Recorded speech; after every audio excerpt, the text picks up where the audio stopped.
नमस्कार दोस्तों, मैं दिनेश परियार और आज हम बात करेंगे जैन धर्म के बारे में। तो दोस्तों, हम जैन धर्म के बारे में विस्तार से पढ़ेंगे और निश्चित रूप से जो हम आपको पढ़ाएंगे बहुत ही महत्वपूर्ण फैक्ट और कंसेप्ट को साथ में मिला के हम पढ़ेंगे। जैन धर्म के जितने भी 24 तीर्थकर हुए हैं उन सब के बारे में जो भी महत्वपूर्ण प्रश्न बनता है उन सभी प्रश्नों के बारे में हम जिक्र करेंगे।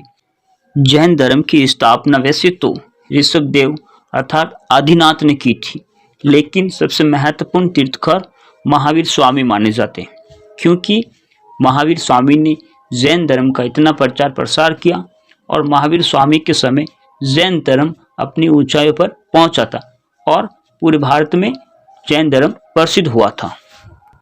जिस तरह से महात्मा बुद्ध ने गृह त्याग कर फिर उसके बाद में कठोर तपस्या की, उसी तरह महावीर स्वामी थे। ये 30 वर्ष की आयु में इन्होंने भी गृह त्यागा और फिर 12 वर्ष तक कठोर तपस्या की।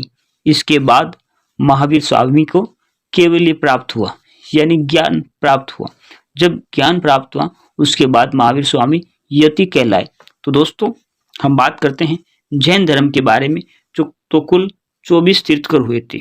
तीर्थकर यानी जो मनुष्य को संसार से पार उतारे, यानी मनुष्य को इस भवसागर से, इस संसार से उनको तैरा के पार उतारे। तो दोस्तों, हम आगे बात करते हैं जैन धर्म के बारे में। तो जो 24 तीर्थकर हुए थे उनमें से जो प्रथम तीर्थकर हैं ऋषभदेव अर्थात आदिनाथ। आदिनाथ जो प्रथम ये तीर्थकर माने जाते हैं। और इसके बाद बात करते हैं तो अंतिम तीर्थकर जो 24वें तीर्थकर थे महावीर स्वामी, बहुत ही महत्वपूर्ण है महावीर स्वामी। और ये जो 24वें तीर्थकर थे महावीर स्वामी।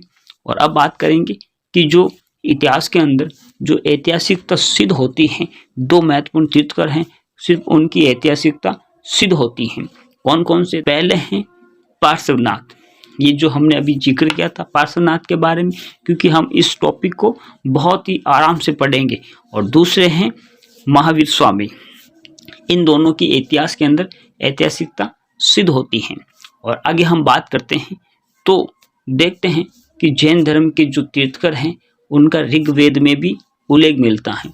अब कौन कौन से तीर्थकर हैं जिनका ऋग्वेद में उल्लेख मिलता है, तो देखते हैं। जो प्रथम तीर्थकर हैं कौन? अभी हमने बात की थी ऋषभदेव। ऋषभदेव को ही आदिनाथ कहा गया है। और ये जो प्रथम तीर्थकर हैं बहुत ही महत्वपूर्ण, ये जो इनका जन्म अयोध्या में हुआ था और ये ऋषभदेव अयोध्या के राजा थे। तो अब बात करते हैं तो ऋषभदेव का नारायण के अवतार के रूप में भी उल्लेख मिलता है। ये उल्लेख कहाँ मिलता है?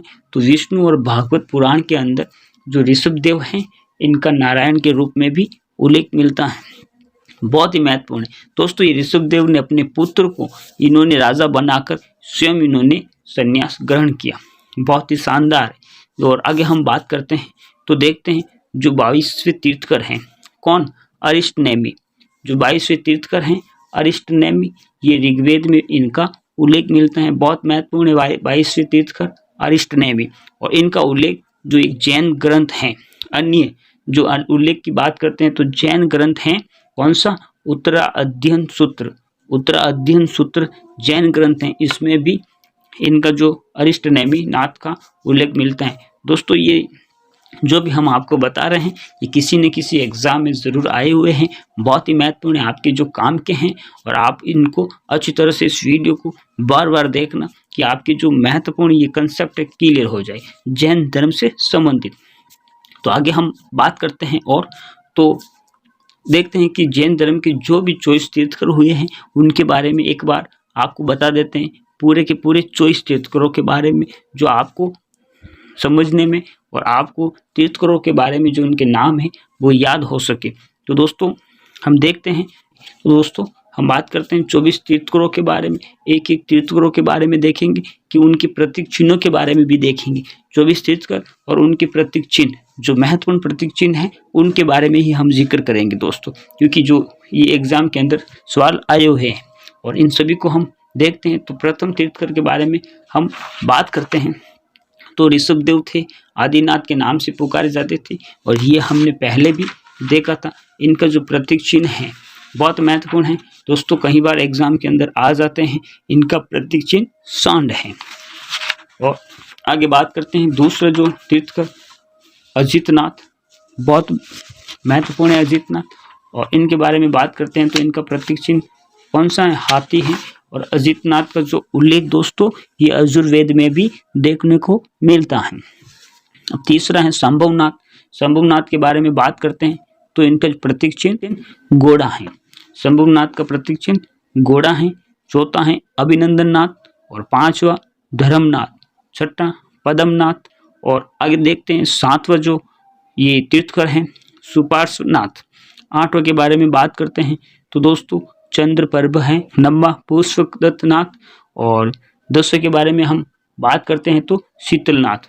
11वां शैर्यांशनाथ। और 12वें के बारे में अगर देखते हैं तो वासुपूज्य, ये तीर्थकर हैं। और 13वें के बारे में बात करते हैं तो विमलनाथ, जो ये भी जो तीर्थकर हैं। और 14वें के बारे में बात करते हैं तो अनंतनाथ। अनंतनाथ के बाद धर्मनाथ जो 15वें महत्वपूर्ण तीर्थकर हैं। और इसके बाद अगर हम बात करते हैं तो ये 16वां जो तीर्थकर हैं बहुत ही महत्वपूर्ण है। और इनके प्रतीक चिन्ह के बारे में भी देखेंगे शांतिनाथ। शांतिनाथ का प्रतीक चिन्ह है हिरण, शांति का प्रतीक है हिरण और ये इनका प्रतीक चिन्ह है। 17वां जो है कुंथुनाथ। 18वां के बारे में बात करते हैं तो अरहनाथ। और 19वां के बारे में बात करते हैं तो मल्लीनाथ।